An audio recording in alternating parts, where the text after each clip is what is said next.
Hello दोस्तों, मैं पवन सोनी।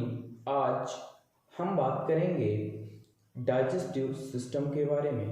कैसे एक भोजन को हम मुख के द्वारा अंतर्ग्रहण करके और गुदा के माध्यम से बाहर डिस्क्रीट करते हैं।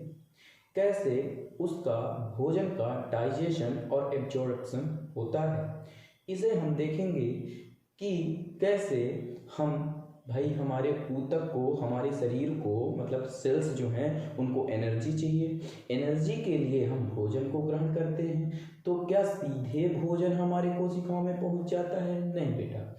हम जो भोजन होता है उसमें पाए जाने वाले प्रोटीन्स है ना, जो होते हैं कार्बोहाइड्रेट्स और है ना, इनके माध्यम से हमको एनर्जी मिलती है। और वो एनर्जी किस रूप में मिलती है हमको, मतलब ये जाएंगे जो मतलब प्रोटीन है, फैट है, कार्बोहाइड्रेट है ना, विटामिन जो भी हैं, ये किस रूप में जाएंगे? ये छोटे छोटे रिसाव होता है हमारी सेल्स में, आगे देखेंगे हम कैसे। और ये क्या करेंगे, जा करके एटीपी, एडिनोसिन ट्राइफॉस्फेट के रूप में क्या हो जाते हैं, जाके जमा हो जाते हैं। ठीक है ना। और ये क्या होते हैं बेटा, मोनोमर होते हैं। जो हम प्रोटीन ग्रहण करते हैं, जो हम कार्बोहाइड्रेट ग्रहण करते हैं, ये क्या होते हैं, मोनोमर होते हैं। अब समझना, यहाँ पे दो चीजें होती है। जब हम भोजन को इंटेक करते हैं, अंदर की ओर ले जाते हैं, तो हमारे शरीर के द्वारा, कहने का मतलब हमारा जो डाइजेशन सिस्टम है ये दो तरह की काम करता है। एक यांत्रिक गुण निभाता है और दूसरा रासायनिक गुण निभाता है। दो गुण निभाता है, एक यांत्रिक काम करता है और दूसरा रासायनिक काम करता है। यांत्रिक का काम क्या होता है, दो चीजें। यांत्रिक का काम कैसे, मतलब समझना बेटा, यांत्रिक जैसे हमारे टीथ हैं, दांत हैं, वो क्या करते हैं, भोजन को चबाते हैं, मतलब पीसते हैं, ग्राइंडिंग का काम करते हैं, जो कि ये क्या है, मशीनरी जैसा काम है पीसने का। फिर अंदर हम जाते हैं तो वो भोजन जो पिस चुका है, मतलब जो क्या था बेटा, एक तरह से जटिल भोज्य पदार्थ था, उसका टूटना मुख से, बक्कल कैविटी से शुरू हो गया। अब उसको हम अंदर जब ले जाते हैं तो यहाँ से उसे सलाइवरी ग्लैंड, कई तरह के यहाँ हमारे मुख पे ग्लैंड है, उनसे उसको क्या होता है, मिलता है एंजाइम वगैरह मिलता है, जैसे लाइपेज है ना, बहुत से मिलते हैं, माइलेज, हम बात करेंगे कौन कौन से होते हैं। ठीक है। तो जब हम उसको अंदर ले जाते हैं तो ये हमारा ग्राइंडिंग का काम तो हो गया, यांत्रिक गुण मतलब फिजिकल काम हो गया, मैकेनिकल काम हो गया। फिर अंदर, हमारे अंदर जैसे ग्लैंड होते हैं, वो क्या करते हैं, एंजाइम होते हैं। क्या होते हैं, एंजाइम होते हैं। इन एंजाइमों का काम क्या होता है बेटा, ये जो मोनोमर्स हैं, इनके बंध, इनके बीच जो बॉन्ड है, इनको तोड़ना और जोड़ना। मोनोमर के बॉन्ड को तोड़ना और जोड़ना। और तोड़ने और जोड़ने का काम कौन कर रहा है, एंजाइम। तो तोड़ने और जोड़ने का काम क्या कहला गया, ये केमिकल कंपोज, रासायनिक काम हो गया। और यांत्रिक काम क्या हो गया, तोड़ना, जो कि ग्राइंडिंग का था। फिर अंदर भी जाके ग्राइंडिंग, पिसना, वहां भी होता है ये सब। और तरह तरह के अम्ल आते हैं, जैसे जठर ग्रंथ, कई अमाशय है ना, तरह से होता है। और वहां पे देखेंगे हम कि इनके द्वारा ये क्या होते हैं, भोजन लास्ट में पचता है और एनस के द्वारा बाहर निकाल दिया जाता है। तो यदि मैं बोलूं कि जो पूरा डाइजेस्टिव सिस्टम है, यदि पूरा भोजन के पचने की क्रिया है, पहले ये समझ लो कि पाचन है क्या। तो पाचन क्या है कि जटिल अणुओं का छोटे छोटे अणुओं में तोड़ना, जटिल अणुओं का छोटे छोटे अणुओं में टूटना क्या कहलाता है, पाचन कहलाता है। ठीक है ना। और ये क्या काम करता है, दो तरह, पाचन दो क्रियाएं हैं, एक यांत्रिक भी क्रिया करता है और रासायनिक भी काम करता है। ठीक है ना। तो इसके बारे में हम देखेंगे।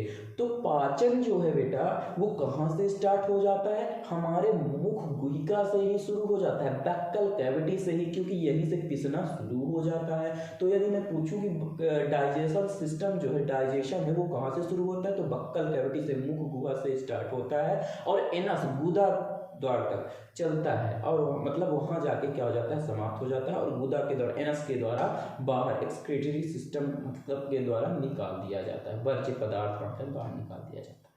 ठीक। तो हम देखेंगे।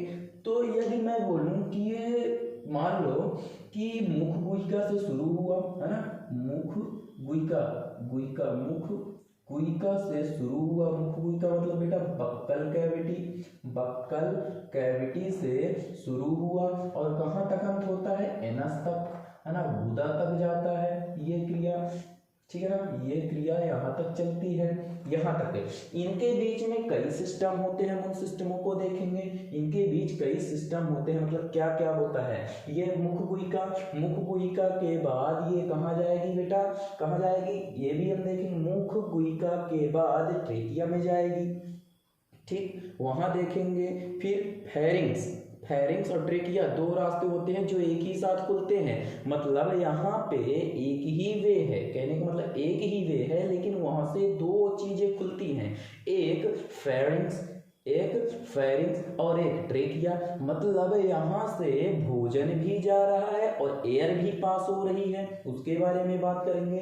तो सबसे पहले मैं ये बता दूं कि मुख गुहिका बक्कल कैविटी से जो क्या है फूड है ना, फूड जो है वो क्या बक्कल कैविटी से स्टार्ट हुआ और एनस तक चलता है, ठीक है ना, एनस तक चलता है, यही क्या कहलाता है, डाइजेशन कहलाता है।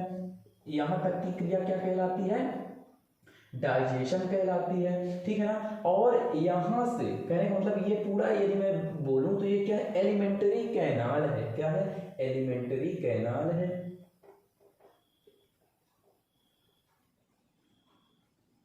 एलिमेंट्री कैनाल है, ठीक है ना। अब बात को शुरू करते हैं, मेन पॉइंट पे आते हैं अपन।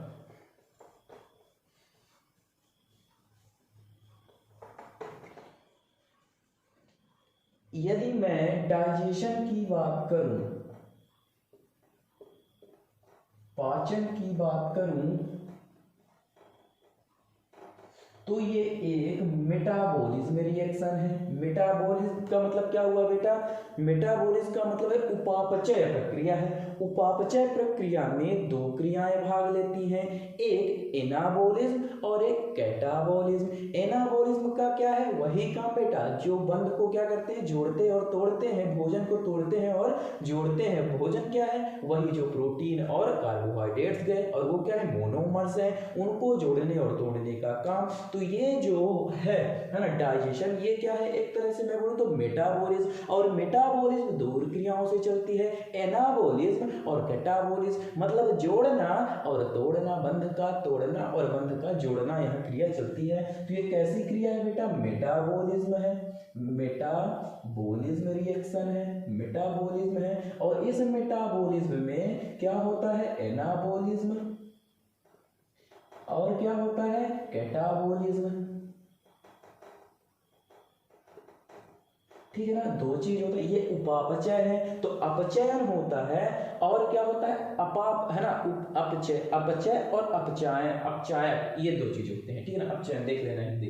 तो मेटाबॉलिज्म में एनाबॉलिज्म और कैटाबॉलिज्म होती है, ठीक है ना। अब हम ये भी बोले कि ये जो डाइजेशन है ये क्या है, दो तरह का काम करता है, एक यांत्रिक मतलब मैकेनिकल का काम करता है ना, और मतलब बोले तो फिजिकल और केमिकल दोनों तरह का काम करता है, फिजिकल और केमिकल दोनों तरह का काम करता है, दोनों तरह का काम करता है, ठीक है ना। यांत्रिक का भी जैसे टीथ के द्वारा ग्राइंडिंग, और केमिकल का क्या हुआ, बंध का तोड़ना, मोनोमर के बंध को तोड़ना और मोनोमर के बंध को जोड़ना केमिकल के द्वारा होगा। तो ये क्या है, रासायनिक, ये क्या है, क्रियाएं हैं, डाइजेशन दो पाथ पे मतलब है ना, ये होता है। और यदि मेटाबॉलिज्म को एनाबॉलिज्म और कैटाबॉलिज्म, हाँ ये क्या है, उपापचय, अपचयन उपचयन, उपचयन अपचयन, ठीक है ना, ये हो गया।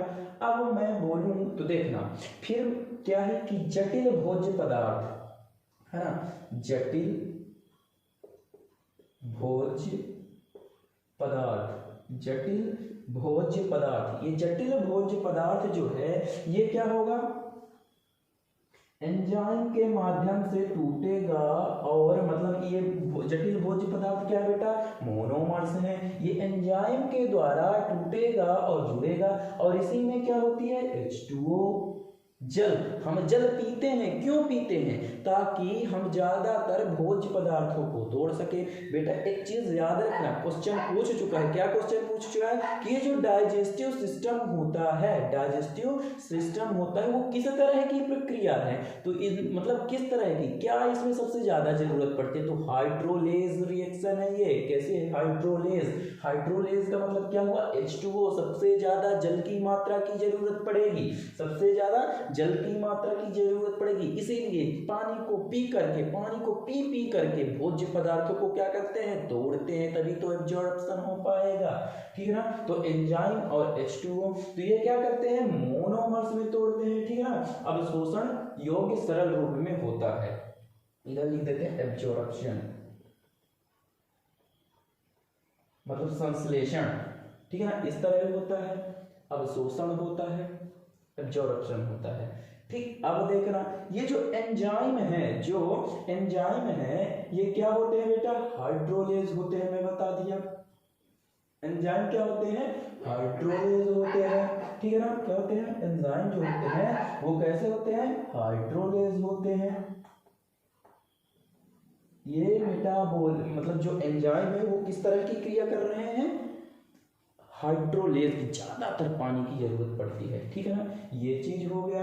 अब मेटाबॉलिज्म को समझ गए। ये मेटाबॉलिज्म क्या होती है कि उपापचय दो क्रियाओं में होती है, एनाबॉलिज्म में और कैटाबॉलिज्म में। ठीक है ना? इसको अभी हम समझेंगे अच्छे से कि क्रिया क्या चल रही है। फिर हम देखते हैं कि ये जो पाचन तंत्र है, डाइजेस्टिव सिस्टम, डाइजेस्टिव सिस्टम जो है, पाचन तंत्र जो है, ये क्या है बेटा? दो वे पे चलती है। डाइजेस्टिव सिस्टम टू पाथ है ना, दो पाथ होते हैं इसके। देखते हैं कौन कौन से डाइजेस्टिव सिस्टम के दो पाथ हैं। कैसे दो पाथ, उनको समझना। दो पाथ कौन से हैं? आहार है ना, पाचन तंत्र के। एक आहार नाल बोले तो जो मुख गुहिका से एनस तक गई उसी को बोलते हैं आहार नाल, है ना? क्या? आहार नाल।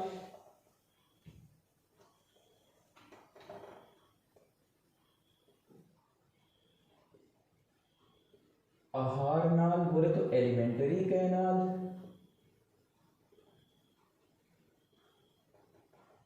एलिमेंट्री कैनाल, इसका काम क्या होता है? ठीक। और दूसरा जो है वो क्या है? सहायक ग्रंथियां, कि इनमें कौन कौन सी ग्लैंड्स काम कर रही हैं? सहायक ग्रंथियां, इनके बारे में हम देखेंगे। सहायक ग्रंथियों के बारे में देखेंगे हम।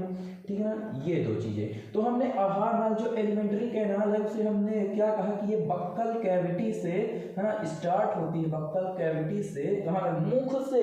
देखो बक्कल कैविटी मुख गुहिका से लेकर के एनस मल द्वार तक का पाथ जो होता है वो आहार नाल कहलाता है। और जो ये मुख गुहिका है इसका जो खुला हुआ भाग होता है, ओपन जो होता है, इसको हम मुख बोलते हैं। क्या बोलते हैं? माउथ बोलते हैं। तो बक्कल कैविटी से कहां तक? एनस तक का वे क्या कहलाता है? एलिमेंट्री कैनाल कहलाता है। और इनके बीच क्या पाई जाती है? सहायक ग्लैंड यहां से भी पाई जाती है, बक्कल कैविटी में भी, है ना? और एनस यहां तक के पाथ में क्या होती हैं? सहायक ग्रंथियां होती हैं। ठीक है ना? हेल्पिंग क्या होती हैं? हेल्पर ग्लैंड्स होती हैं। तो इनके बारे में हम देख लिए।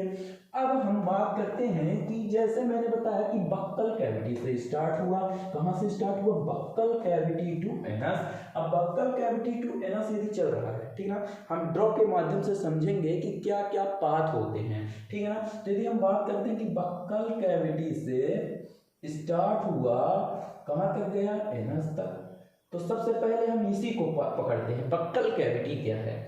बक्कल कैविटी बेटा यदि हम बक्कल कैविटी की बात करें, बक्कल कैविटी है ना, मुख गुहिका की बात करें तो सबसे पहले क्या आता है? टीथ आता है। कि टीथ वहीं से काम शुरू होता है भोजन का है ना, तोड़ना जटिल पदार्थों का। जो हम रोटी जैसे खाएं तो क्या रोटी सीधे सीधे हमको दे देती है? ऐसे नहीं है बेटा, वो क्या होती है? कार्बोहाइड्रेट है ना, प्रोटीन के रूप में टूटती है। तो हम पहले बक्कल कैविटी को समझ लें। बक्कल कैविटी में सबसे पहले क्या आता है बेटा? बक्कल कैविटी में हमने देखा कि सबसे पहले क्या आता है? टीथ आता है। क्या आता है? टीथ आता है। तो टीथ को हम सबसे पहले जानेंगे कि आखिर टीथ में क्या क्या चीजें हैं। ठीक है ना? टीथ में क्या क्या चीजें हैं।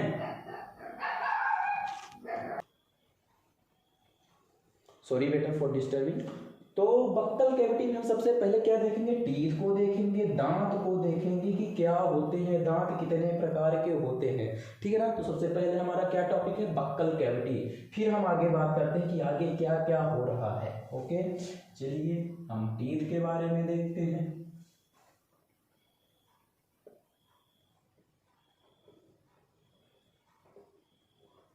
दांत के बारे में देखते हैं, ठीक है ना। दांत के बारे में यदि हम दांत की बात करें तो मैमेलिया ग्रुप में, मतलब स्तनधारी के जितने भी ग्रुप हैं उनमें क्या होता है, दांत एक समान होता है। उन दांत में क्या होता है, ये दांत जो है बेटा ये 3 प्रकार के होते हैं। कितने प्रकार के होते हैं, 3 प्रकार के होते हैं। इनकी हम बात कर लेते हैं, क्या होते हैं, 3 प्रकार के होते हैं।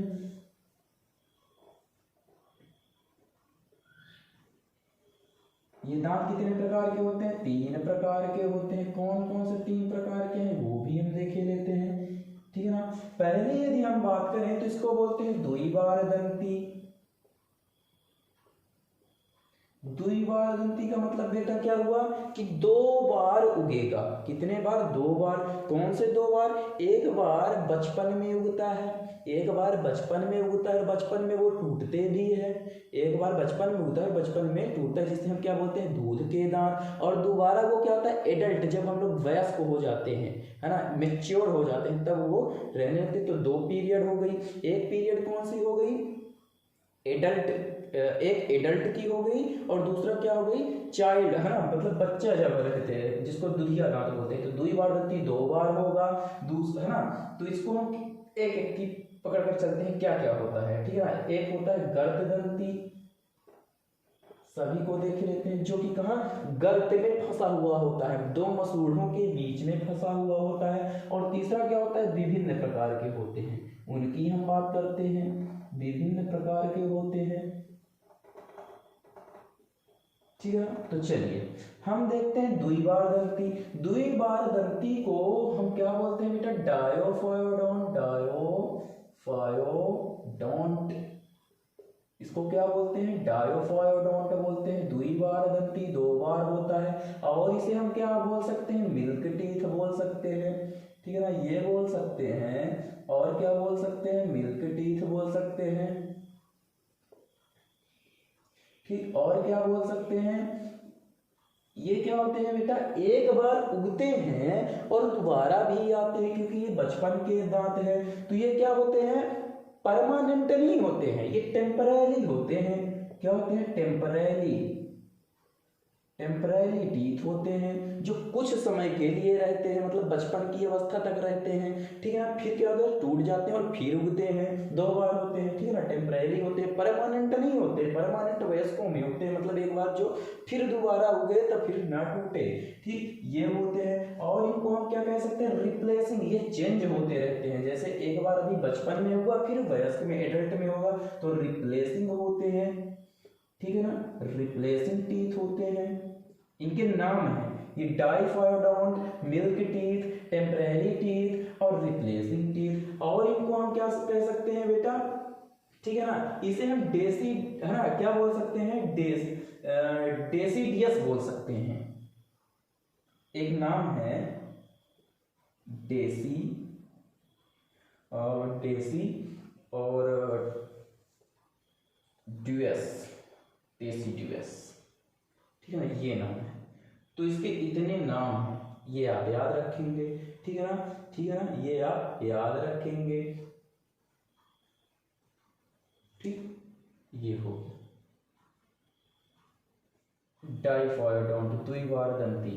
अच्छा बेटा, ये जो द्विबार दंती होता है डाइफायोडोंट, इसकी थोड़ी सी एक और व्याख्या करेंगे। क्या व्याख्या करेंगे कि एक प्राइमरी टीथ होता है, प्राइमरी टीथ,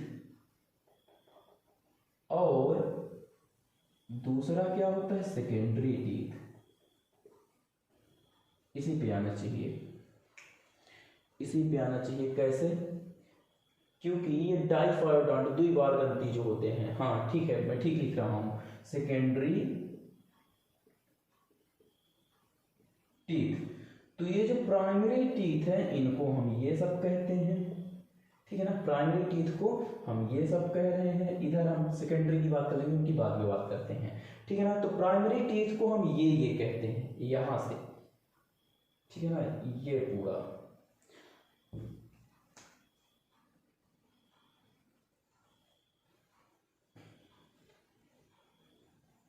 ये चीज हम कह रहे हैं, क्या क्या कह रहे हैं प्राइमरी टीथ को, हम प्राइमरी टीथ को मिल्क का टीथ कह रहे हैं बचपन के, और क्या कह रहे हैं टेम्परेरी जो कुछ समय के लिए होते हैं, रिप्लेसिंग जो बदलते रहते हैं, और है ना इनका एक और नाम होता है डेसिडुअस। ठीक, अब हम बात करते हैं सेकेंडरी टीथ की, इधर समझ गए होंगे आप, ठीक है ना। तो इनमें बात कर लेते हैं कि होते क्या क्या है पहले, ठीक है, पहले इनमें हम बात कर लेते हैं कि होते क्या है। तो प्राइमरी टीथ में बेटा, प्राइमरी टीथ में 4 दांत होते हैं, क्या होते हैं 4 दांत होते हैं। 4 दांत कौन कौन से, उनके नाम है, होते दो देते हैं कितने कितने होते हैं, लेकिन 4 मेन होते हैं। बात को समझना, इंसीजर और कैनाइन और प्रीमोलर और मोलर, क्या होते हैं 4 होते हैं। सीजर है ना, CPM, इनके नाम भी लिखे देते हैं, एक सेकेंड।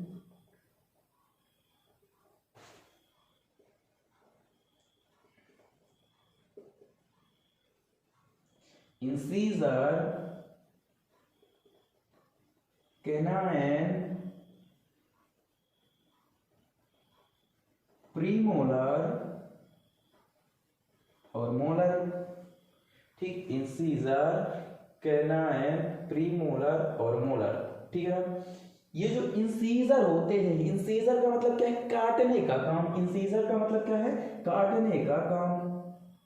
इधर देख लो, क्या करते हैं, काटने का काम करते हैं, काटने में प्रयोग करते हैं इंसीजर का। इंसीजर ये जो सामने के हैं बेटा, इनको हम क्या करते हैं, काटने, कुतुरने का काम, यदि बोले तो क्या होते हैं, कुतुरने का काम, काटने का काम। और जो कैनाइन होते हैं, इनका काम क्या होता है, जैसे हम गन्ने फाड़ते हैं तो सामने से नहीं, यहाँ से लेते हैं इसके कैनाइन को, तो फाड़ने का क्या होता है, फाड़ने, चीरने का काम, है ना, चीरने, किसका काम करते हैं, चीरने और फाड़ने में काम करते हैं। प्रीमोलर जो होता है, ये काम क्या करता है, चबाने को, भोजन को, यहाँ पे जो है ये क्या करता है, भोजन को चबाने का काम करता है, ग्राइंडिंग का काम करता है, चबाने में काम करता है। और ये भी किस में काम करता है, चबाने में ही काम करता है, ठीक। तो ये इनके यूज है, इंसीजर काटने और किसमें, कुतुरने में, और कैनाइन जो होगा चीरने या फाड़ने में, प्रीमोलर चबाने में और मोलर चबाने में काम करता है। इसको हम इंसीजर, कैनाइन, प्रीमोलर और मोलर कहते हैं, ठीक, ये होते हैं। तो यदि हम बक्कल कैविटी की बात करें बेटा, देखो बक्कल कैविटी यदि हम बात करें, ठीक, बक्कल कैविटी, मान लो ये दांत के क्या है, दाढ़ है, ठीक है ना। इस पे हम बात करते हैं कितने दांत कहाँ पे होते हैं, ठीक। तो देखो, इसको हाफ में तोड़ दो, इसको हाफ में तोड़ दो, ठीक। ये ऊपर के हैं, ये क्या है, अपर, और ये क्या है, लोअर।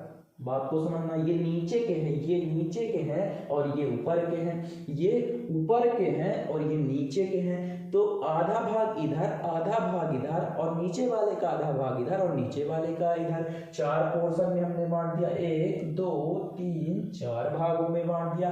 तो हम क्या करते हैं कि एक भाग का लेकर चलते हैं और 4 से मल्टीप्लाई कर देते हैं। कैसे, क्योंकि एक तरफ जितने, जिस प्रकार के दांत होंगे उतने चारों तरफ, उतने चारों तरफ होते हैं, ठीक है, मतलब चारों पोर्शन में उतने ही उतने प्रकार के दांत होते हैं। अब समझना कैसे, यहां पे 2 इधर 2 इधर, ये क्या होते हैं बेटा, इंसीजर होते हैं। क्या होते हैं, इंसीजर होते हैं, इधर लिखे लेते हैं,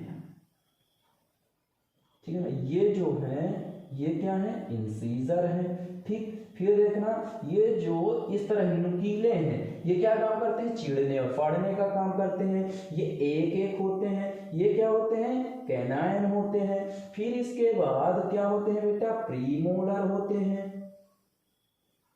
क्या होते हैं, प्रीमोलर। अभी इसकी हम बात नहीं कर रहे हैं प्राइमरी सेकेंडरी की, अभी देख लो पूर्णतः कितने 32 टीथ होते हैं, तो कैसे होते हैं उनकी मैं बात कर रहा हूं, ठीक है ना।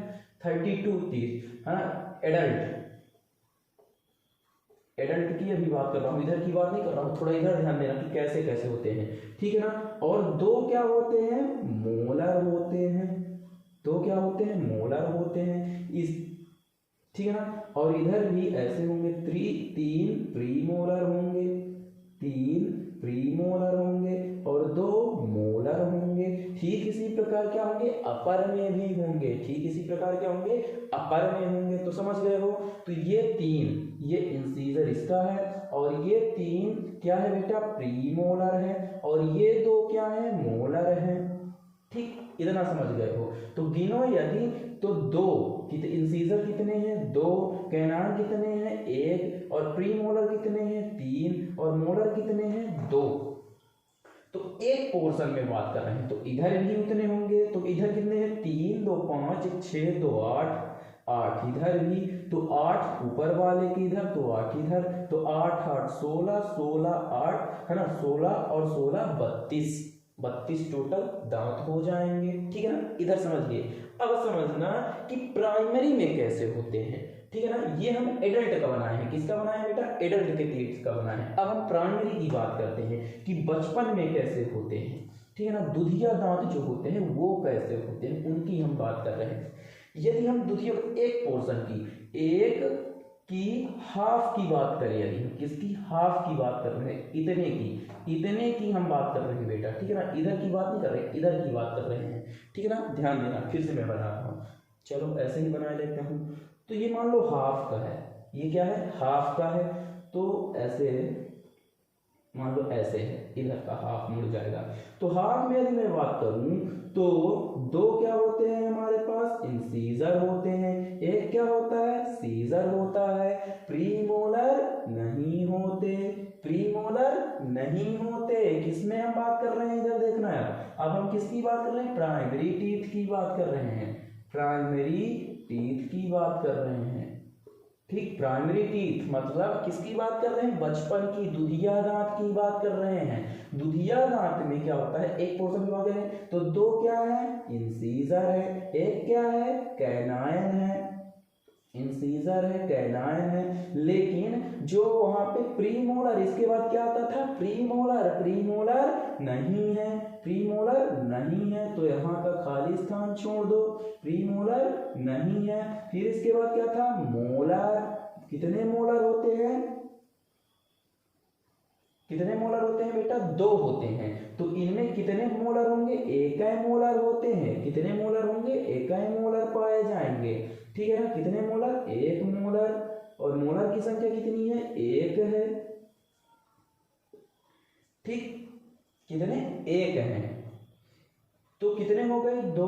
और प्रीमोलर क्या है, नहीं है, प्रीमोलर अब्सेंट है, नहीं है, प्रीमोलर नहीं है। बात को समझना। इंसीजर कितने हैं, दो, कैनाइन कितना है, एक, प्रीमोलर नहीं है, और मोलर दो की वजह कितनी है, एक। तो इधर कितने हो गए, दो दो चार पांच, तो पांच इधर, तो पांच इधर, तो पांच इधर। बक्कल कैविटी को चार पोजीशन पे बांट दिया, नीचे के राइट लेफ्ट, ऊपर के राइट लेफ्ट। तो एक को मैं लेकर चला नीचे के ऊपर के किसी को भी लेकर चलो, मैं नीचे का क्या लेकर चला हूँ, राइट लेकर चला हूँ। तो राइट लेकर जब मैं गया तो कितने मिले, पांच। तो लेफ्ट में भी पांच, तो अपर के राइट में भी पांच और लेफ्ट में भी पांच, तो कितने हो जाएंगे टोटल, 20। तो जो दूध के दांत होते हैं, है ना, जिसको हम क्या बोलते हैं, डाइफायोडोंट, क्या बोलते हैं, दुधिया दांत। याद रखना, जो दुधिया दांत होते हैं वो कितने होते हैं बेटा, 20 होते हैं। डाइफायोडोंट जिसको हम बोल रहे हैं, दो बार आएंगे, दो बार आएंगे। कितने होते हैं, 20 होते हैं, ठीक। तो ये कितने होते हैं, 20 होते हैं। तो इंसीजर कितना हमने देखा यहाँ पे, एक यहाँ पे लिखे देते हैं, दो एक तरफ पे, तो दो चौको सीधे सीधे लिखते हैं, एक पार्टीशन पे दो, तो चार पार्टीशन बने, तो 2 × 4 = 8। फिर हमने कैनाइन देखा, तो कैनाइन कितना था, एक, चार पोजीशन, तो कितने हुए, चार। फिर हमने प्रीमोलर देखा, ये हम किसकी बात कर रहे हैं बेटा, प्राइमरी टीथ की। प्राइमरी टीथ में प्रीमोलर नहीं थे, तो 0 × 4 = 0। मोलर कितने था, मोलर एक थे, और कितने पोजीशन पोजीशन देखो सबकी 4 ही रहेगी, लेकिन ये बदलते रहेंगे। तो ये कितना हो जाएगा 4, तो 8 4 12।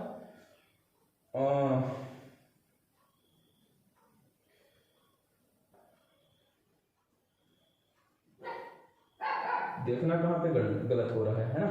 तो 2 8 और ये 4 और ये कितने होते हैं 4, तो 8 4 12 6। ठीक है ठीक है समझ गए। तो 2 चौको 8 8 8 16, ये कितने होंगे 8 होंगे, 2 होते हैं ये, है ना। 3 होने की जगह कितने होते हैं 1। तो किसी बात कर रहे हैं दुधिया दांत की, गलत कहाँ पे हो रहा है ध्यान दो। कैनाइन 1 1 है, 4 प्री मोलर 1 भी नहीं है, और जो मोलर हैं वो कितने हैं 1 1 हैं। तो 1 2 3 4,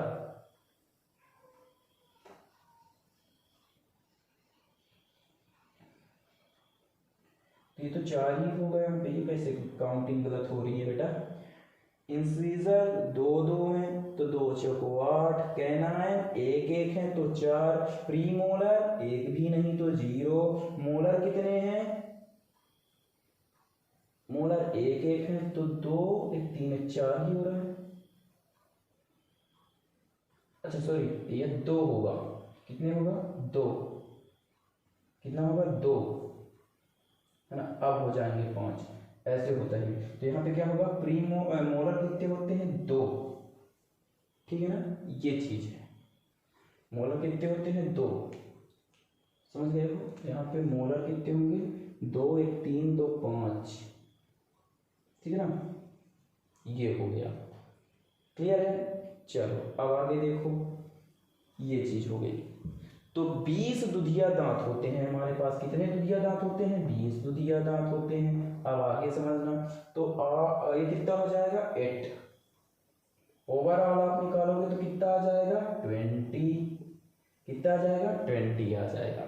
तो ये हमारे क्या है प्राइमरी टीथ है। अब सेकेंडरी टीथ, सेकेंडरी टीथ का मतलब यहाँ पे ये समझो कि प्राइमरी टीथ का मतलब क्या है बचपन के, बचपन का मतलब क्या है दुधिया दांत, है ना, दुधिया। और जो सेकेंडरी टीथ है वो क्या है एडल्ट, वयस्क, वयस्क, ठीक है ना, इनकी बात कर रहे हैं। अब समझते हैं सेकेंडरी टीथ की। तो इसको मैं हटा दूं, चलो ठीक है, इसको इतना रहने देता हूं, इधर हटाता हूं।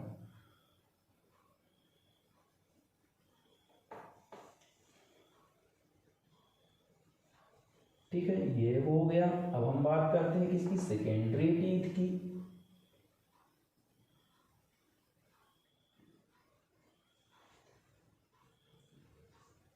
ठीक,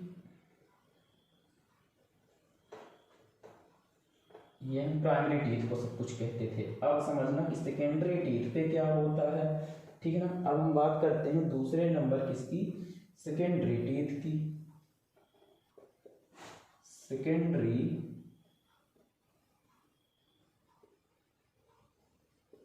टीथ की, सेकेंडरी टीथ में द्वितीय, है ना, वयस्क की बात कर रहे हैं।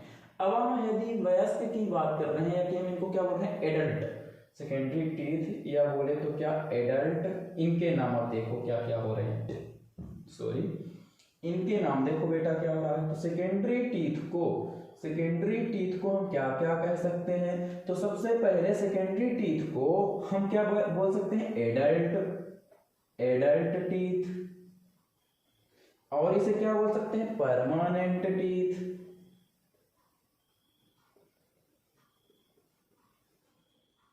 परमानेंट टीथ, ठीक है ना, ये चीज हो गया है। और क्या बोल सकते हैं इनको, ठीक है ना, इनको बोल सकते सेकेंडरी डेंटिशियंस होते हैं, ये परमानेंट होते हैं। ये हमेशा कितने होते हैं 32 होते हैं। परमानेंट कितने होते हैं 32, कहते हैं ना कि 32 ही होती है, 32 दांत होते हैं। अब समझो कैसे 32 होते हैं ये कैसे 32 होते हैं। तो देखो हमने बात क्या की थी कि जो बचपन में 20 रहते हैं 2 बार बनती, मतलब एक बार बचपन में रहेंगे फिर टूटेंगे, फिर वो 20 होकर कहाँ तक जाएंगे वयस्क तक। तो 20 तो वही रह जाएंगे, 20 वही रहेंगे जो दोबारा रिप्लेस हुए, और आए कितने केवल 12, आए कितने 12। तो 12 कौन कौन से आए उनकी बात करते हैं। ये 20 वही हैं बेटा, 20 वही हैं जो बचपन में आए थे। बचपन के आने का मतलब क्या है, दुधिया दांत। दुधिया दांत एक बार टूट चुके हैं, फिर टूटने के बाद दोबारा जब हुए तो वो पुनः उसी अवस्था में। देखो बात तो सुनना, जब मैं 3 साल का था तो मेरे पास 20 दांत थे, मेरे 20 दांत केवल हो गए थे। वो 20 के 20 दांत धीरे धीरे क्या हुए, झड़ गए। 20 के 20 दांत झड़ गए, तो जब झड़ गए तो दोबारा भी आए, क्योंकि बचपन में दुधिया दांत थे। तो दोबारा जब आए फिर वो दोबारा नहीं टूटे, वो दोबारा नहीं टूटे और अब तक मेरे पास हैं। अब नहीं टूटे और अब तक मेरे पास है। और ये मेरे कहाँ तक जाएगी, मरणावस्था। कहने का मतलब अंतिम फेज तक जाएगी, जब तक वृद्धावस्था, वयस्क नहीं हो जाता मैं। ठीक है ना। तो 20 तो वही है, 20 जो रिप्लेस हुए वो वही हैं। तो आए कितने मेरे पास 12। तो 12 कौन कौन से आए उनकी चर्चाएं यहाँ पे है, उनकी चर्चाएं हैं कि 12 कौन कौन सी आए। ठीक है ना। तो 20 वही है। 20 वही का मतलब क्या है कि 8 इंसीजर थे, 8 इंसीजर थे। और कैनाइन कितने थे, 4 थे, 4 कैनाइन थे। और मोलर कितने थे वहां पे बेटा, 2 थे, है ना। और प्रीमोलर नहीं थे एक भी। प्रीमोलर सॉरी, यहाँ पे मोलर कितने थे, 8। मोलर कितने थे, 8। प्रीमोलर नहीं थे। ठीक है ना। अब जुड़े कितने, तो कौन, ये तो फिक्स है, ये फिक्स है, ये नहीं गए, ये उतने ही रह गए, ये उतने ही रह गए। तो आए कौन कौन से, मोलर, मोलर के 4 ऐड हुए। और ये आए 3 जो एक भी नहीं थे, जो एक भी नहीं थे वो अब आए। तो कितने कितने प्रीमोलर होते हैं बेटा, ध्यान दो, तोड़ दो यहां से। तो 2 इंसीजर, 1 कैनाइन, है ना। और 3 क्या होते हैं, प्रीमोलर। फिर 2 क्या होते हैं, मोलर। 2 क्या होते हैं, मोलर। तो ये 3 मोलर अब आ गए। कितने मोलर आ गए, सॉरी प्रीमोलर। कितने प्रीमोलर है यहाँ पे, 3। तो एक पार्टीशन पे 3, तो 4 पार्टीशन पे 12। ठीक। और ये कितने थे, इनकी भी ऐसे ही लिख देते हैं कि कितने थे बेटा, 2 थे। ये देखो 2 है इंसीजर, 2 इंसीजर है। ये देखो 2 इंसीजर है। इंसीजर कितने हैं, 2 हैं। 1 कैनाइन है ना, 1 कैनाइन है। ठीक। और 2 क्या है, मोलर है। 2 क्या है, मोलर है। अब लगा लो, तो 2 इंसीजर कितने, 4।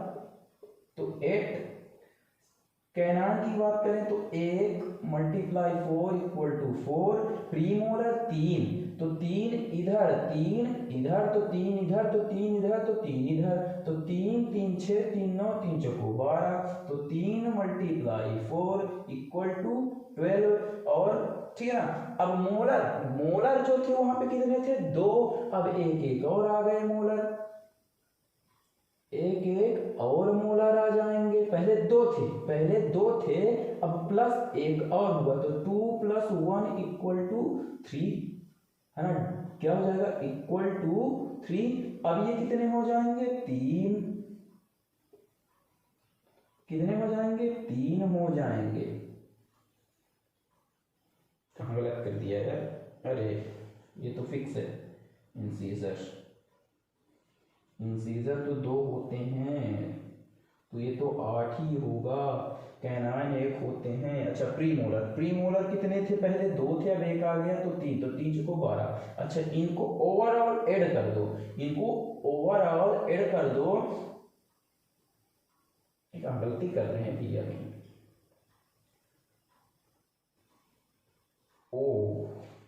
मोलर 2 ही रहते हैं, मोलर 2 ही रहते हैं। मोलर फिक्स रहते हैं, मोलर फिक्स रहते हैं, है ना। मोलर फिक्स रहते हैं, 8 ही रहते हैं, उसमें भी 8 ही रहेंगे। मोलर फिक्स रहता है बेटा, सॉरी, मोलर फिक्स रहता है, मोलर फिक्स रहता है। अब जोड़ लो, तो 8 + 4 12, और 12 24, 24 8, और कितने हो जाएंगे, 32। तो कितने एक्स्ट्रा आए, 12 आए। कौन कौन से 12 आए, वही जो नहीं थे, जो नहीं थे। ठीक है, ये हो गया। ओ, अब समझ में आया कि गलती कहाँ कर रहा हूँ। ध्यान देना, मैं प्रीमोलर दो होते हैं, प्रीमोलर दो होते हैं बेटा, एक बार अच्छे से देखना है। ठीक, ये क्या है हमारे इंसीजर, ये फिक्स होते हैं, इंसीजर दो होते हैं। फिर एक कैनाइन होता है, कितना होता है, एक, ये भी फिक्स होता है। फिर आता है हमारे पास प्रीमोलर, प्रीमोलर कितने होते हैं बेटा, दो होते हैं। प्रीमोलर कितने होते हैं, दो होते हैं। और मोलर कितने होते हैं, तीन होते हैं। मोलर कितने होते हैं, तीन होते हैं। अब समझना अच्छे से थोड़ा, सॉरी इसके लिए सॉरी चाहूंगा। ठीक है ना, मोलर कितने हैं बेटा हमारे पास, तीन। ये एडल्ट की अभी मैं बात कर रहा हूँ, एक बार और देख लूंगा मैं, है ना, एक बार और देख लूंगा मैं दुधिया दांत की। ठीक है ना, तो यहाँ पे समझ लो पहले। तो यहाँ पे इंसीजर कितने हैं, टू, एक पार्टीशन की बात कर रहा हूँ, टू क्या है, इंसीजर है, एक क्या है, कैनाइन है। तो 2 1 3 3 2 5 5 3 8। देखो, दो इंसीजर तो 2 मल्टीप्लाई 4 पार्टीशन 8। फिर कैनाइन कितना है, 1, तो 1 मल्टीप्लाई 4 तो 4। फिर हम देखेंगे प्रीमोलर, प्रीमोलर कितने होते हैं बेटा, दो।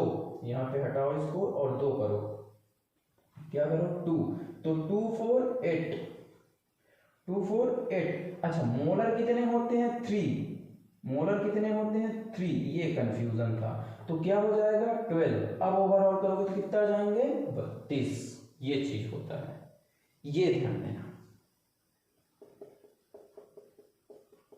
ये होता है, समझ जाएंगे सूत्र पे अपन। ठीक है ना, तो यहाँ पे देखना इंपॉर्टेंट है। यदि आप इसको दिमाग पे बैठा लोगे तो कोई चीज, कोई कुछ भी पूछे दांत के बारे में, नहीं निकलेगा दिमाग से, फिर नहीं निकलेगा। एक बार चित्र को देख लो कि दो इंसीजर हैं, दो इंसीजर हैं, दो इंसीजर हैं। देखो, सामने के दो दांत क्या है, इंसीजर है, एक कैनाइन है, एक कैनाइन है, और दो दो क्या है, प्रीमोलर है, दो क्या है, प्रीमोलर है, और तीन क्या है, मोलर है, तीन क्या है, मोलर है। ये क्या है हमारे, मोलर है, तीनों, तीनों क्या है बेटा, मोलर है। और ये क्या है, प्रीमोलर है, और ये क्या है, कैनाइन है, ये क्या है, इंसीजर है। कोई दिक्कत, कोई दिक्कत नहीं। अब 2 मिनट के लिए, ठीक है ना, ये 32 हो गए। तो 12 कौन से आए बेटा, 12 कौन से आए हमारे पास, 3 के 3 तो ये चले आए, 3 के सॉरी, एक यहां से आया, एक यहां से आया, मतलब 4 आए, एक यहां से आया मतलब 4 आए ओवरऑल।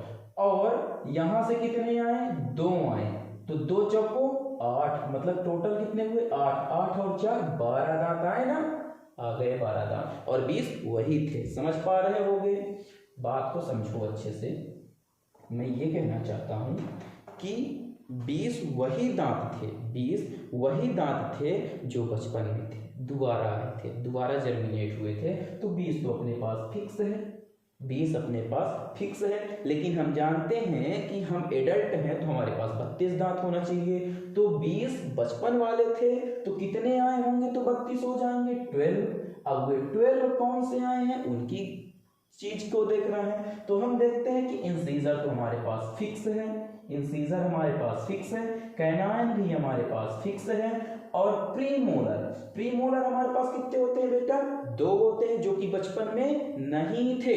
प्रीमोलर बचपन में नहीं थे, वो प्रीमोलर आ गए तो 8 हो गए। फिर हम देखते हैं मोलर, मोलर हमारे पास कितने थे, 2 थे बचपन में। मोलर कितने थे, 2 थे, एक साइड की बात कर रहा हूँ। मोलर हमारे पास कितने थे, 2 थे, तो 2 चौको 8 होता था। लेकिन अब एक एक और हो गए, जिसे हम क्या कहते हैं, अक्लेदार्ड, जिसे हम क्या कहते हैं, अक्लेदार्ड। अक्लेदार्ड एक एक आ गई तो 3 हो गए, तो 3 चौको 12, ओवरऑल 32। ये वयस्क का है। एक बार और देख लो आप कि, है ना, बचपन में कैसे होते हैं। इसको ऐसे कर देते हैं, इतना मिटाते हैं, चलो बचपन की हम बात करते हैं ना, मिल्क टीथ की बात कर रहे हैं, थोड़ा मिल्क टीथ, मिल्क टीथ को एक बार और देख लेते हैं। तो इंसीजर कितना होता है बेटा, इंसीजर हमारे पास 4 होते हैं, मतलब 2 होते हैं, तो कितने हो जाएंगे, 8। फिर कैनाइन कितने होते हैं, 4, ओवरऑल 4। फिर हम देखते हैं, ये देखना, हाफ तोड़ दो। दो क्या होते हैं? इंसीजर होते हैं। एक कैनाइन होता है और दो क्या होते हैं? प्रीमोलर होते हैं। ठीक है ना? दो क्या होते हैं? सॉरी, प्रीमोलर तो होता ही नहीं, premolar not present, premolar not present. और क्या होते हैं? दो मोलर होते हैं। दो क्या होते हैं? मोलर होते हैं। अरे यार, दो क्या होते हैं? मोलर। एक यहां पे भी प्रेजेंट नहीं, दो यहां प्रेजेंट नहीं, तो पीएम, पीएम क्या है? Not present. और यहां जो अगले दाढ़ है वो भी प्रेजेंट नहीं। तो कितने हो जाएंगे? दो क्या है हमारे पास? इंसीजर है। कितने हैं? दो। कैनाइन कितने हैं हमारे पास? एक। और ये क्या है हमारे पास? मोलर। मोलर कितने हैं? दो एक तरफ। तो 2 2 4 है 5, और 5 इधर 5 इधर 5 इधर, तो ओवरऑल कितने हो जाएंगे? 20। अब देखना, यदि मैं बोलूं प्रीमोलर कितने होते हैं, तो 0 होते हैं। प्रीमोलर कितने होते हैं? 0 होते हैं। और यदि मैं बोलूं मोलर कितने होते हैं, मोलर कितने होते हैं? 2 होते हैं। एक नहीं, 2 होते हैं। ये देखो मोलर, तो ओवरऑल कितने होंगे? 2 एक तरफ, टोटल जोड़ दोगे तो कितने आ जाएंगे? 20। ठीक, समझ गए होंगे कि ये 20 वही है जो रिप्लेस हुए। चलो अब आगे बात करते हैं। ये हो गई हमारी, ठीक। तो हम एडल्ट टीथ और है ना, एडल्ट टीथ और चाइल्ड टीथ को समझ गए हैं। ठीक, कोई दिक्कत नहीं, मेरे हिसाब से कोई दिक्कत नहीं। अब समझना कि ये 20 है और ये 12 है। 20 + 12 जो बाद में आए, बात को समझना। तो यदि मैं बोल सकता हूं कि ये जो 20 है तो बचपन में भी आया था और वयस्क में भी दोबारा रिप्लेस हुआ, तो ये डाइफायोडोंट हो गए। क्या हो गए? डाइफायोडोंट, डाइफायोडोंट, है ना। और जो ये 12 आए हैं, ये 12 पहले नहीं थे, ये 12 पहले नहीं थे, मतलब बचपन में नहीं थे, हमारे वयस्क अवस्था में आए हैं, हमारी वयस्क अवस्था में आए हैं, मतलब जब हम बड़े होने लगे, है ना, बड़े होने लगे तब आए हैं ये हमारे पास। तो इनको हम क्या कह सकते हैं? मोनोफायोडोंट, मोनोफायोडोंट, है ना, मोनोफायोडोंट कह देंगे। ठीक, मोनोफायोडोंट। इनको हम डाइफायोडोंट और इनको हम मोनोफायोडोंट, क्योंकि ये एक बार आए हैं और ये 2 बार आ चुके हैं, एक बार बचपन में और दोबारा। ठीक है ना। ओवरऑल कितने हो जाएंगे? 32। ठीक, कोई दिक्कत नहीं होनी चाहिए। अब देखना, ये चीज हो गया। अब एक चीज बताओ, एक चीज बताओ कि जब तक मान लो 17 ईयर है, एक क्वेश्चन मैं बात करूंगा बाद में, है ना, थोड़ी देर से। यदि 18, याद रखना कि ये जो मोलर है, जो मोलर हैं, जिसे हम क्या कह रहे हैं, जिसे हम क्या कहते हैं बेटा? अक्ल दाढ़। ये 18 साल की उम्र के बाद, मतलब 18 साल को भी गिन लें, 17 तक नहीं, 18 से 21 के बीच में आते हैं। अक्ल दाढ़ 18 से 21 के बीच में आते हैं। मीन्स 18 के पहले ये क्या, हम लोग क्या होते हैं? क्रिटिकल में होते हैं। क्या होते हैं? क्रिटिकल कंडीशन पे होते हैं, तो बच के रहने। ठीक है ना। अब समझते हैं आगे। तो हम लोग समझ गए इनके बारे में कि सेकेंडरी, है ना, क्या है और मोनो क्या है ना, मतलब सेकेंडरी क्या है और सॉरी प्राइमरी क्या है और सेकेंडरी क्या है। प्राइमरी में हमने चाइल्ड में, मतलब है ना, देखा, और सेकेंडरी में हमने एडल्ट को देखा। फिर ये चीजें हो गई, तो हमने इसको देख लिया। ये हो गई द्विवार दंती। द्विवार दंती हमारा क्लियर हो गया। अब देखो गर्त दंती, जो गर्त में फंसा हुआ है बेटा, हम जानते हैं कि हमारे ये मसूड़ है। बात को समझना, ये क्या है हमारे, समझना क्या है, ये हमारे मान लो मसूड़े हैं। तो अब इन मसूड़ों में ये देखना,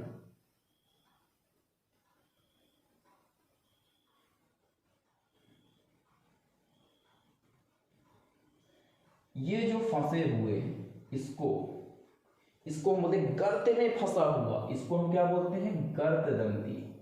ये क्या है, गर्ददंती जो फंसा हुआ, गर्त में फंसा हुआ है, मसूड़ों के बीच में फंसा हुआ है, इसे हम क्या बोलते हैं, गर्ददंती। मीन्स क्या बोलते हैं, ये थीकोडोंट, क्या बोलते हैं इनको, थीकोडोंट, है ना, फायोडोंट और थीकोडोंट।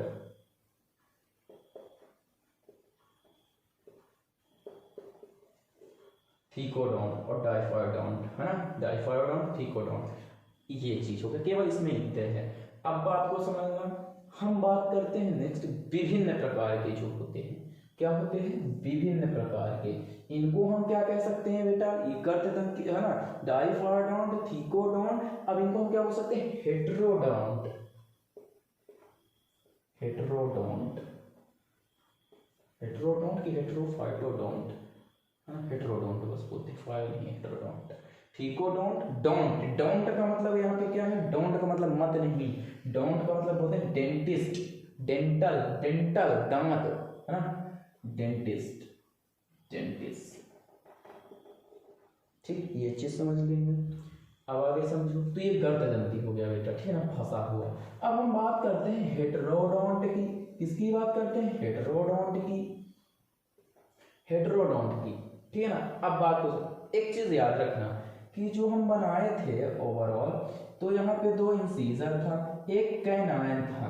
तो जब कैनाइन क्या हो जाता है बेटा, एकदम से नुकीला हो जाता है, और क्या होता है कि हमारी जो टंग है, जीभ है, उस कैनाइन के पास बार बार जाती है। और हम जानते हैं कि जो हमारा टीथ है, टीथ यदि ना जानते होंगे तो ये ध्यान देंगे कि जो हमारा टीथ, दांत है, वो सबसे, जो जंतु जगत है, जंतु जगत है, उसमें सबसे यदि पूछे कि कठोर तत्व कौन सा है, तो हमारे शरीर, बोन, हड्डियों से भी ज्यादा कठोर हमारा दांत है। क्योंकि ये किसके बना होता है, इनेमल का बना होता है। किसका बना होता है, इनेमल।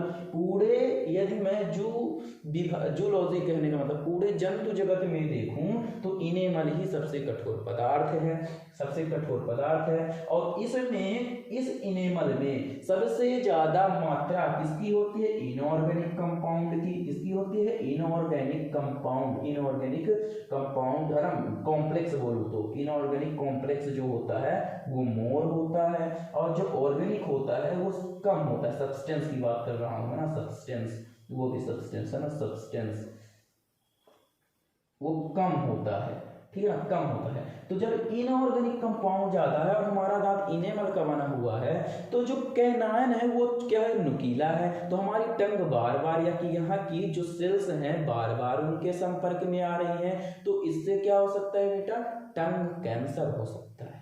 क्या हो सकता है, टंग कैंसर होता है।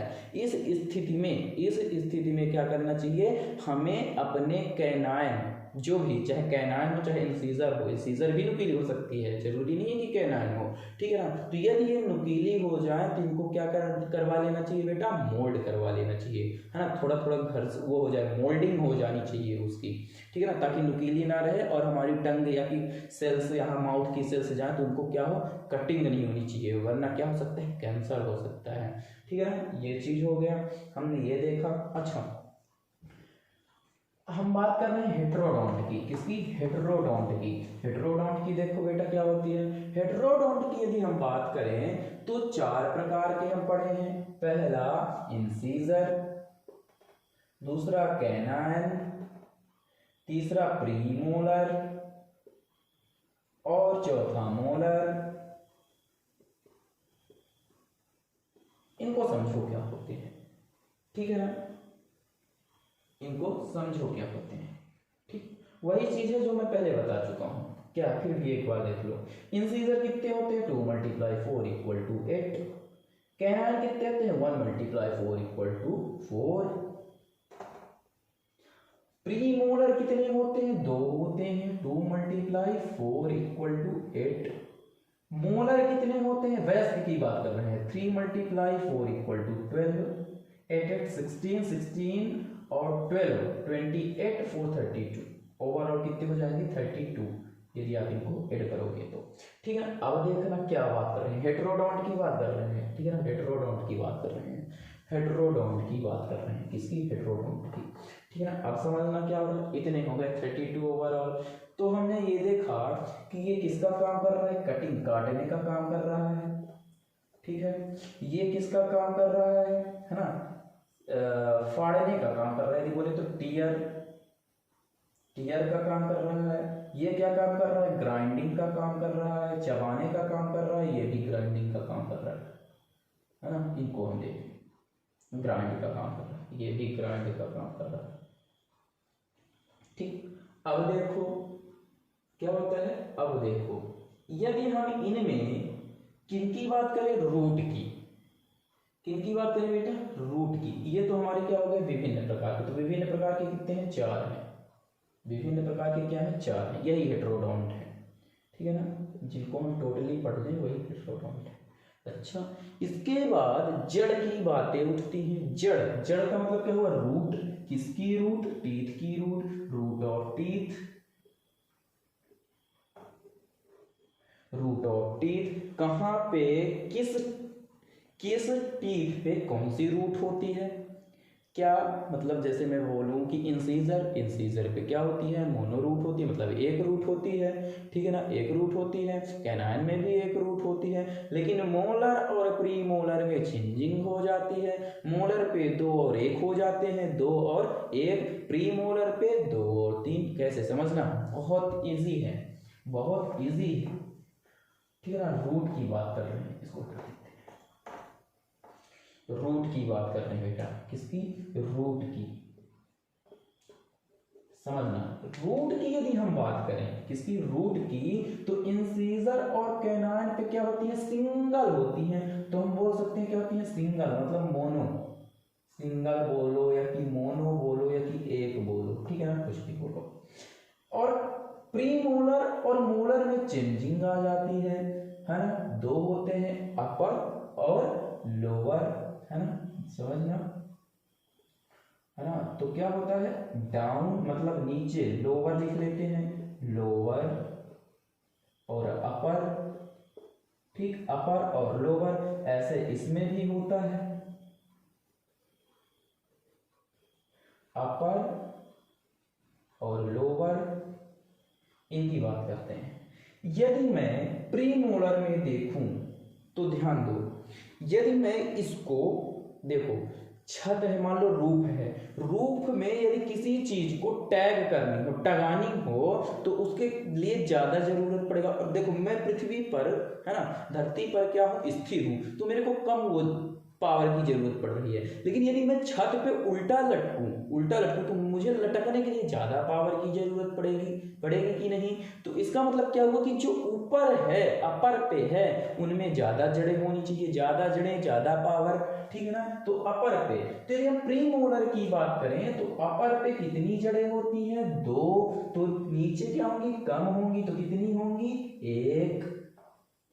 फिर मैं मोलर की बात करूं तो मोलर के अपर पे कितनी होंगी, मान लो नहीं, होती है 3। तो लोअर पे कितनी होंगी, 2। रूट का मतलब बेटा यही बात को समझना। मान लो ये अपना टीथ है, ठीक है ना, अब ये टीथ, ये तो ये बताओ कहाँ का है, 3 है। तो 3 कहाँ होंगी, मोलर के अपर पे, मोलर के अपर पे, मोलर के अपर पे। और मान लो ये क्या है, 2 है, क्या है, 2 है। तो ये कहाँ होंगी, ये कहाँ कहाँ हो सकती है, या तो प्री मोलर के अपर पे होंगी और मोलर के लोअर पे होंगी, 2 और 2। तो ये कहाँ हो सकती है बेटा, देखो प्री मोलर के पीएम के कहाँ, अप में, और मोलर के लोअर में, अपर लोअर, ये, ठीक है ना। 2 रूट की बात कर रहे हैं, ठीक, ये क्लियर हो जाना चाहिए। तो रूट क्लियर होना चाहिए, यहां से रूट एकदम से क्लियर होना चाहिए कि सिंगल है ना, इंसीजर और कैनाइन की बात करें तो सिंगल मोनो एक एक होती है, इंसीजर और कैनाइन में सिंगल होती है, एक होती हैं। फिर हमारी चेंजिंग कहाँ से होती है, प्रीमोलर और मोलर से। तो सबसे पहले कौन आया, प्रीमोलर आया, तो प्रीमोलर के अपर पे 2 हैं तो मोलर पे 1 है। फिर आया मोलर, तो मोलर के अपर पे 3 हैं तो डाउन मतलब लोअर पे 2 हैं। ठीक, ये हुआ क्लियर, ओके।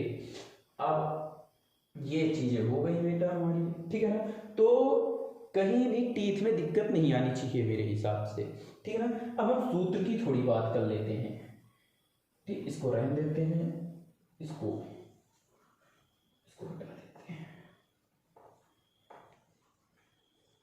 ठीक है ना। अब ओवरऑल की बात करते हैं।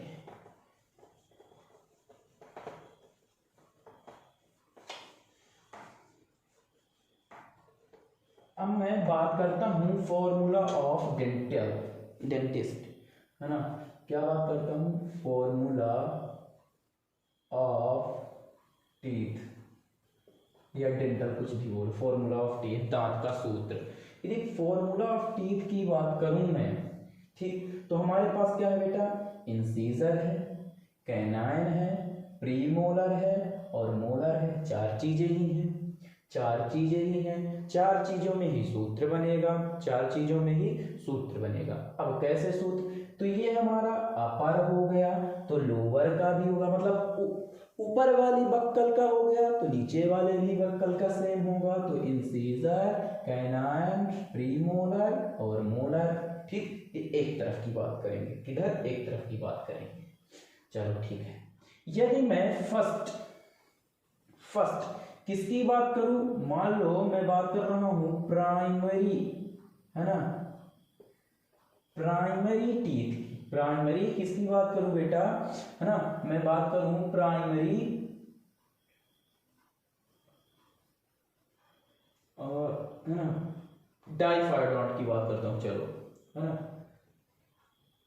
प्राइमरी डेंट, है ना, किसकी बोलूं, प्राइमरी चाइल्ड, है ना, जो बेबी होते हैं, जो दूध के दांत होते हैं, तो इनको मैं क्या बोल सकता हूँ, रिप्लेसिंग या कि प्राइमरी, कुछ भी नाम दे दो, प्राइमरी टीथ। चलो प्राइमरी टीथ, है ना, बचपन के दूध के दांत, दूध के दांत में क्या क्या होते हैं, तो इसके लिए कौन सा सूत्र बनेगा, तो देखो हमारे पास जो इंसीजर होते हैं वो कितने होते हैं, 2 होते हैं, कैनाइन कितना होता है, 1 होता है, प्रीमोलर, है ना, प्राइमरी टीथ की बात कर रहा हूं, ध्यान देना, प्रीमोलर नहीं होते हैं तो 0, मोलर कितने होते हैं, 2 होते हैं। फिर नीचे आओ, सेम उसी तरह ही होगा, बस क्लियर, ये सूत्र बन गया, ठीक है। तो ये क्या हुआ, एक तरफ का बन रहा है बेटा, एक तरफ का, ऐसे ही उधर और बनेगा, है ना, प्लस दूसरी बक्कल कैविटी का ऐसे ही रख दो।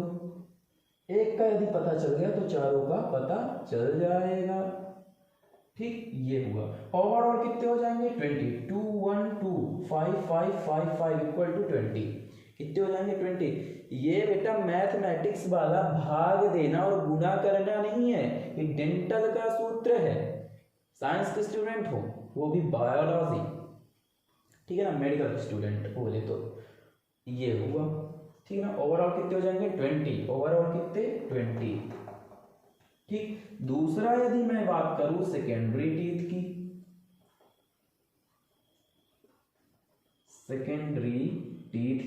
सेकेंडरी टीथ मतलब क्या हुआ बेटा, है ना, क्या हुआ कि यंग हो गया है ना, क्या हो गया, सेकेंडरी टीथ का मतलब क्या हुआ कि सेकेंडरी टीथ, याद रखना 18 से पहले, यदि मैं लिखूं 18 से पहले, मतलब लिख लो 17 ईयर, थोड़ा यहाँ पे ध्यान देना, 17 ईयर यंग मैन, यंग,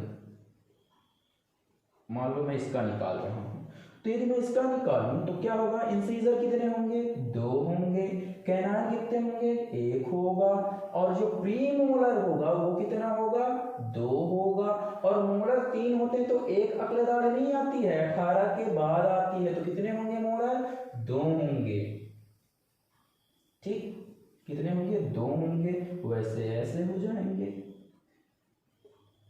ठीक इसी प्रकार लिख दो। ठीक, तो ओवरऑल कितने हो जाएंगे, 28 हो जाएंगे। 2 2 4 4 2 6 एक 7 मल्टीप्लाई 4 इक्वल टू 28। मीन्स यदि मेरे से कोई पूछे कि तुम्हारे कितने दांत है तो मैं बताऊंगा कितने हैं, 28, क्योंकि मेरी उम्र नहीं, अब तो मेरी उम्र हो गई है और 32 आ गए हैं। 32 तो नहीं आए हैं, मेरे 28 ही हैं। ये कैसी बात कर रहे हैं, नहीं सॉरी, मेरे 30 है, मैं काउंट कर चुका हूँ कितने, 30 है, 2 अभी नहीं आए हैं, लेकिन अभी मेरे पास एज बाकी है। 18 to 21 के अंडर पे आ जाता है, अभी मैं 20 साल का हूँ, ठीक है ना। तो मेरे पास कितने, 30, 2 बढ़ गए हैं, 2 अभी बाकी हैं, ठीक है ना, 2 अभी बाकी हैं। ये बात हुई, तो 28, इनमें ध्यान देना नहीं, इनमें ध्यान दो, ठीक है ना। 28 हो गए। अब बात करते हैं 17 हो गए। यदि मैं इसे 18 कर दूं बेटा, यदि मैं 18 कर दूं तो 18 के बाद क्या हो जाता है, वयस्क हो जाता है। और वयस्क है ना, वयस्क जब हो गया तो उसके लिए क्या होगा, ये मोलर चेंज हो जाएगा, मोलर 3 हो जाएंगे, और मोलर 3 हो जाएंगे तो एक एक बढ़ जाएगा, और एक एक बढ़ जाएगा तो कितने हो जाएंगे ओवरऑल, 32। बाकी सब वही रहेंगे, कोई दिक्कत नहीं होनी चाहिए। ठीक, ये चीज है। फिर नेक्स्ट देखो कि ओवरऑल कितने होते हैं। ओवरऑल यदि मैं बात करूं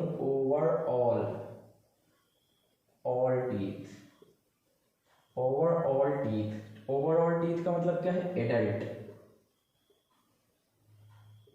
ओवरऑल का मतलब क्या है, एडल्ट। तो भैया अभी तो आप वही बनाए थे एडल्ट का, 18 के बाद एडल्ट, तो क्या बनेगा, इंसीजर कितने होते हैं, 2, कैनान कितना होता है, 1, प्रीमोलर कितने होते हैं, 2, मोलर कितने हो जाएंगे, 3, 21 के, है ना, 21 तक के हो गया, लिख डालो। यही तुम्हारी रामायण है। एक का पता चल गया तो चारों का सेम होगा। अच्छा, ठीक, ये हो गया।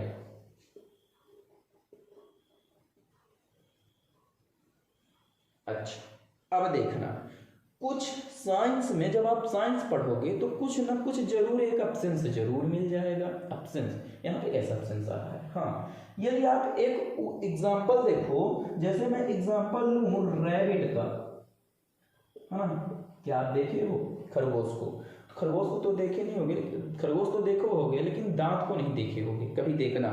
तो उसके बेटा क्या होता है खरगोश में कि ये ऊपर वाला और ये ऊपर वाला मिलता है, ऊपर वाला मिलता है, लेकिन नीचे वाला चेंज हो जाता है। ऊपर वाला मिलेगा या कि नीचे मान लो 20 22 कुछ भी है ना, ऊपर वाले सेम मिलेंगे, है ना। ऊपर मतलब जितने ऊपर के इधर है उतने इधर होंगे, नीचे वाले में भले काउंटिंग हो जाए। अब नीचे वाले में यदि काउंटिंग डिसमिस हो रही है तो नीचे इधर जितने होंगे उतने इधर होंगे, ठीक। तो ये थोड़ा होता है, लेकिन केवल खरगोश, है ना, कुछ ही उनमें, जैसे यदि आप देखो कि यदि मैं बात करूं मछलियों की, बड़ी मछलियां जो होती हैं उनकी जो दांत होती है बेटा वो मोनोडॉयंट होती हैं। मतलब बोले तो मोनोडॉयंट मतलब कि एक, हाँ, एक ही प्रकार की, सभी जितने भी टीथ रहेंगे एक ही प्रकार के रहेंगे। कुत्तों को देख लो, जितने भी होंगे, कुछ तो होते नहीं होते जो 4 से 10 ठो, मैं काउंट तो नहीं किया, लेकिन एक ही जैसे होते हैं, ठीक, ये चीज है। तो आप इनका एग्जाम्पल याद रखिएगा, ठीक। अब हम आगे बात करते हैं, कुछ ऐसे क्वेश्चन भी होते हैं जो आपके दिमाग को हिला करके रख देंगे, जो आपके दिमाग को क्या कर देंगे, हिला के रख देंगे। अच्छा, यदि मैं एक और देख लो फॉर्मूला, यदि मैं बोलूं मोनोफायोडोंट जो होता है, मोनोफायोडोंट का क्या होगा सूत्र, मोनोफायोडोंट का क्या होगा सूत्र। तो यदि हम मोनोफायोडोंट में देखें तो मोनोफायोडोंट का मतलब तो वही हुआ ना, देखो मोनोफायोडोंट और डाईफायोडोंट दोनों का है ना, डाईफायोडोंट। अब देखना, जस्ट समझ जाओगे कि कहना क्या चाहता हूं।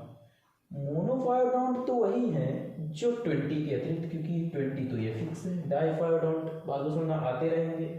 अब मोनोडोंट कितने बचेंगे? 12। तो ये 12 कौन से हैं? यदि मैं बोलूं मोनोफायोडोंट कौन से हैं, तो 12 जो वो दोबारा आए थे, जो दोबारा आए थे। तो दोबारा कौन से आए थे बेटा? दोबारा कौन से आए थे? दो दो आए थे। मतलब क्या आए थे? प्रीमोलर आए थे। इस तरह एग्जांपल क्वेश्चन पूछेगा, घुमा देगा प्रीमोलर।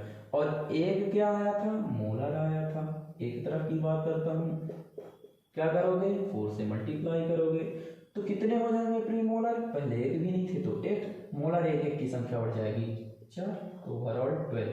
तो मोनोफायोडोंट का सूत्र क्या बनेगा? अब सूत्र देखना, फॉर्मूला देखना क्या बनेगा मोनोफायोडोंट का। मोनोफायोडोंट का सूत्र क्या बनेगा? उनकी तो बात नहीं करेंगे, किनकी? जो पहले से थे, 20 उनकी बात नहीं करेंगे, मतलब जो आए भी थे उनकी बात नहीं करेंगे, हम 12 की बात करेंगे।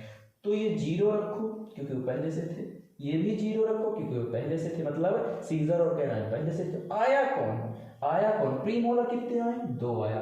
मोलर कितना आया? 1 आया। बस समझ गए होगे कि कहना क्या चाहता हूं। घुमा दिया क्वेश्चन को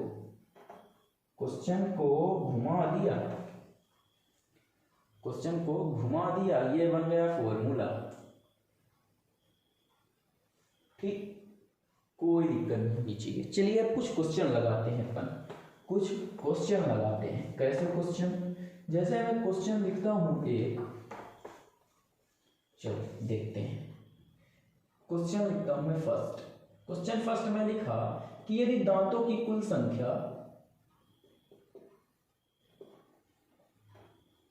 संख्या ओवरऑल मतलब 32 संख्या, दांतों की कुल संख्या क्या है?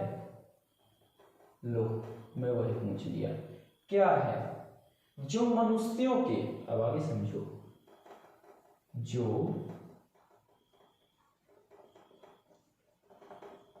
जो मनुष्यों के दोनों दंत सूत्रों, मतलब दोनों दंत सूत्रों को मतलब क्या है? वही प्रीमोलर और है ना। प्रीमोलर का मतलब क्या हुआ? प्राइमरी मोलर और सेकेंडरी मोलर नहीं यार, टीथ। प्राइमरी टीथ और सेकेंडरी टीथ, दोनों दंत सूत्र है ना, सूत्रों में पाए जाते हैं। अब बताओ क्या है? मतलब उन दांतों की संख्या बताओ जो मतलब कहने का मतलब प्राइमरी में भी पाया जाता है और सेकेंडरी में भी पाया जाता है। मतलब जो दुधिया दांत है वो भी पाए जाएंगे और जो वयस्क हो जाएगा उसमें भी पाया जाएगा। तो 20 थी ना, 20 क्या बनते हैं? बचपन में भी बनते हैं और वही 20 रिप्लेस होकर आते हैं। तो एग्जाम ऑप्शन दिया रहेगा, मान लो 4 ऑप्शन दिए रहेंगे तुम्हारे पास, 12, 20, 32 या 16। क्या होगा? 20। यही रिप्लेस होकर आए बेटा। ठीक है, नेक्स्ट एग्जांपल देखो, यहीं पे लिख लेते हैं हम। क्वेश्चन नंबर 2 हमारे पास है कि 2 जड़ों की दांत को हमने देख लिया। क्वेश्चन क्या बनाऊं? चलो, कितने दांत मनुष्य के जीवन काल में केवल एक बार आते हैं?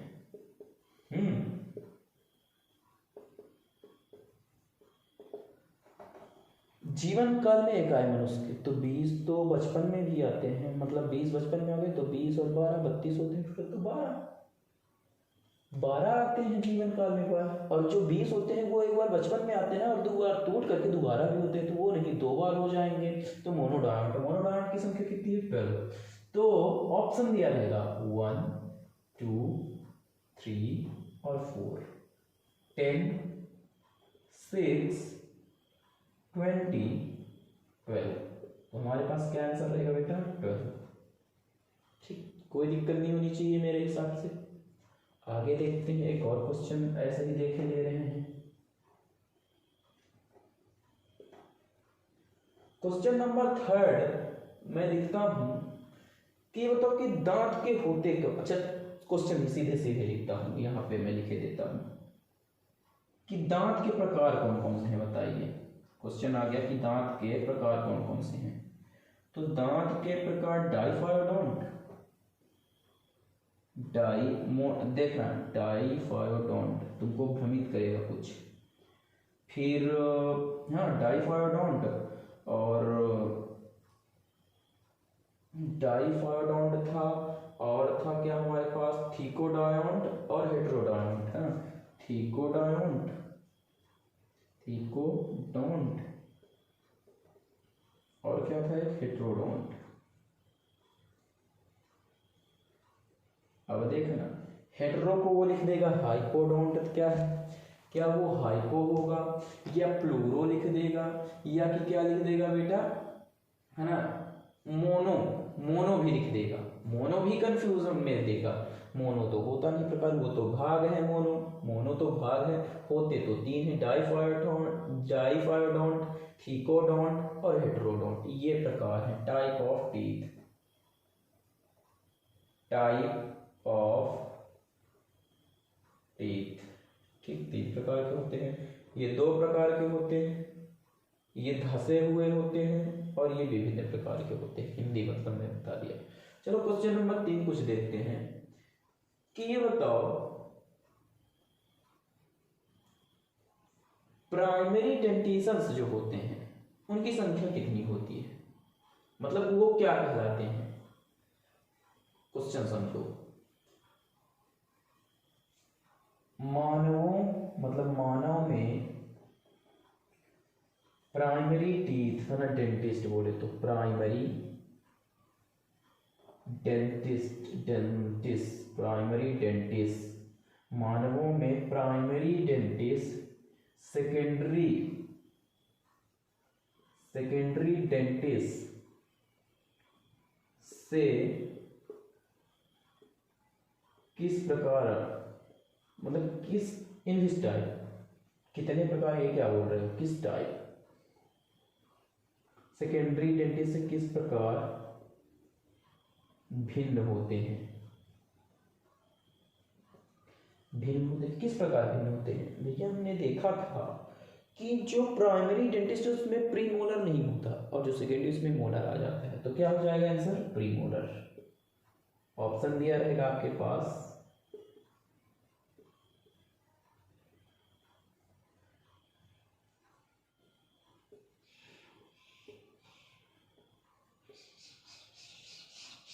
इंसीजर और कैनाइन। 4 में से आप बताओ क्या होगा। तो हमने देखा कि मोलर उसमें भी था, बचपन में भी 2 थे, भले एक नहीं था, लेकिन मोलर बचपन में भी था और वृद्धावस्था मतलब वयस्क अवस्था एडल्ट में भी था। लेकिन प्री मोलर चाइल्डहुड में नहीं था, मतलब जब दुधिया दांत मतलब बचपन था तब ये प्री मोलर नहीं था, और वयस्क जैसे ही हम एडल्ट हुए तो प्री मोलर हमारे पास आ गया। तो ये भिन्न है। समझ गए हो ओवरऑल क्वेश्चंस? ठीक है, तो इन चीजों में पूछेगा। एक क्वेश्चन इस प्रकार भी पूछ सकता है, जैसे मैं बताया था कि मान लीजिए मेरी उम्र 17 साल है, मेरी उम्र 17 साल है, तो बताइए कौन से टीथ मेरे पास प्रेजेंट होंगे। तो 17 ईयर है, 17 18 ही। तो वो जो एक क्या होते हैं हमारे पास, जिसको क्या बोलते हैं, अक्लदाढ़, वो नहीं होंगे, मतलब 4 चीजें नहीं होंगी। तो ओवरऑल कितने होंगे हमारे पास 17 ईयर की उम्र में 28 कौन कौन से, इंसीजर, कैनाइन, प्रीमोलर और मोलर, सबकी संख्या देख लेते हैं, है ना। इसको यहाँ से हटाओ, प्रीमोलर मोलर सबकी संख्या देख लो कितनी होंगी। इंसीजर की बात करें तो कितने होंगे, 8 2 चौको 8। कैनाइन की बात करें तो कितने होंगे, 4 1 चौको 4 1 1 होते हैं। प्री मोलर की बात करें तो ये कितने होते हैं, 2 2 होते हैं, तो 2 चौको 8। यदि मैं मोलर की बात करूं यदि मैं मोलर की बात करूं तो मोलर तो 3 होते हैं, लेकिन यहाँ 3 नहीं, एक एक हट जाएंगे तो कितना हो जाएगा, 2 चौको 8। तो 8 8 16, 16 8 24 4 28, ओवरऑल कितने होंगे 28। तो कौन नहीं होता है हमारे पास 17 साल की उम्र में, कौन नहीं होता है, मोलर का थर्ड टीथ क्या है, नॉट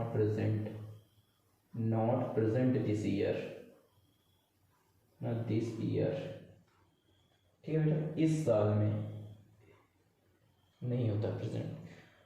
तो ये था हमारा टीथ का चैप्टर, ठीक, इसे आज मैं यहीं पे खत्म करता हूँ टीथ का। इसके बाद हम पढ़ेंगे टंग, जीभ के बारे में, पढ़ेंगे कि जीभ से कौन कौन से एंजाइम, जैसे आप पढ़ेंगे एमाइलेज, लाइपेज, है ना, कौन सी ग्रंथियां, मैं बोलूँ तो ग्लैंड्स, कितनी ग्लैंड होती है, तो 3 जोड़ी ग्लैंड होती हैं, कहाँ पे कौन सी ग्लैंड होती है, इनकी चर्चाएं करेंगे। फिर ये कैसे फेरिंग्स और, है ना, कैसे फेरिंग्स और ट्रेकिया, है ना, ट्रेकिया, इनमें दो एयर पास होता है, कैसे भोजन जाता है, भोजन का ही हम पढ़ रहे हैं, क्या पढ़ रहे हैं, भोजन में, डाइजेशन में ही पढ़ रहे हैं। हमारा फर्स्ट जो पॉइंट था कि बक्कल कैविटी से स्टार्ट होता है, तो बक्कल कैविटी में सबसे पहले टूटना दांत से शुरू होता है, तो दांत को हमने देख लिया। अब हम आगे जाएंगे तो क्या हमको यहीं पे मिल जाएगा, जस्ट जीभ के नीचे सलाइवरी ग्लैंड, तो हम देखेंगे कि ये किसके द्वारा, है ना, कैसे काम करती है, कौन इनको पकड़ कर रखता है, किनके मतलब माध्यम से ये काम करती हैं, ठीक है ना, ये चीजें हम देखेंगे। फिर हम आगे बात करेंगे फेरिंग्स, आइसोफेरिंग्स, है ना, सबकी बात करेंगे, और पूरा बड़ी, है ना, बड़ी आमाशय में जाएगा, फिर खाना ट्रेकिया के माध्यम क्रमाकुंचन गति से खाना बड़ी आंत में जाएगा। फिर देखेंगे छोटी आंत, है ना, सॉरी, कहाँ जाएगा, छोटी आंत, है ना, छोटी आंत से बड़ी आंत, बड़ी आंत से छोटी आंत, और फिर गुदा के द्वारा एनस के माध्यम से बाहर निकाल दिया जाता है, क्या एक्सक्रीशन बोलते हैं, एक्सक्रीशन, निकाल दिया जाता है, मतलब बोले तो अवशोष, है ना, वर्ज्य पदार्थों का बाहर निकलना, यदि बोले तो मल का बाहर निकलना, एनस के माध्यम से गुदा के द्वारा बाहर निकाल दिया जाता है। तो ये चीज़ें अब हम आगे पढ़ेंगे कि कौन सी ग्लैंड, इसके अतिरिक्त भी जो कि बुक में नहीं दिया हुआ है, आप देखेंगे 11th में कि 12th में, 11th में, यदि आप देखेंगे तो ओवरऑल पूरा चीज़ तो बताया गया है डाइजेस्टिव सिस्टम के बारे में, लेकिन वहाँ पे 2 प्रकार की ग्लैंड्स के बारे में नहीं बताया गया, है ना, जठर ग्लैंड के बारे में, और आंती इंटेस्टाइन ग्लैंड के बारे में। हम सीकम के बारे में पढ़ेंगे, जुजेनम के बारे में पढ़ेंगे, ड्यूडेनम के बारे में पढ़ेंगे, सब कुछ पढ़ेंगे बेटा, बस आप धैर्य रखो। अभी हमारा, है ना, डाइजेस्टिव सिस्टम का पहला टीथ खत्म हुआ है, आगे हम क्या देखेंगे, सब कुछ, जैसे बोले टंग बोलेंगे, सलाइवरी ग्लैंड वगैरह देखेंगे, सभी ग्लैंड की बात करेंगे। हम ये देखेंगे कि कैसे भोजन सलाइवरी ग्लैंड के माध्यम से आगे सरकता हुआ क्रमाकुंचन गति से कैसे इसका डिसॉल्व होता है, कैसे इसका अवशोषण होता है, ऑब्जर्प्शन होता है, ठीक है, कैसे ऑब्जर्प्शन होता है, मतलब, है ना, शोषण, अंतः शोषण होता है। तो प्रोटीन, कार्बोहाइड्रेट, फैट, है ना, और कुछ विटामिन, सब कुछ जो होते हैं वो कैसे टूट रहे हैं, मोनोमर, छोटे छोटे अणुओं के रूप में, क्यों, क्योंकि वो छोटे छोटे एकदम से वाटर के मॉलिक्यूल के रूप में, और सबकी क्रिया किसके द्वारा हो रही है बेटा, ये आना हाइड्रोलेज, क्योंकि सबसे ज़्यादा जरूरत पड़ती है वाटर की, वाटर के बिना डाइजेशन नहीं हो सकता। तो इसीलिए सीधे सीधे पूछता है कि जो एंजाइम वर्क कर रहा है केमिकल और फिजिकल रूप में, यांत्रिक और रासायनिक रूप में, जो एंजाइम है वो वर्क कर रहा है किस रूप में, फंक्शन, उसका फंक्शन क्या है एंजाइम का, तो क्या है बेटा, हाइड्रोलेज का वर्क कर रहा है, हाइड्रोलेज की तरह वर्क कर रहा है, ठीक है ना, हाइड्रोलेज की तरह वर्क कर रहा है, हम देखेंगे आगे। तो आप अपना केयर रखिए, तब तक हम आगे चैप्टर बढ़ाएंगे और पढ़ेंगे, तब तक आप केयर रखिए और पढ़ते रहिए। Thank you.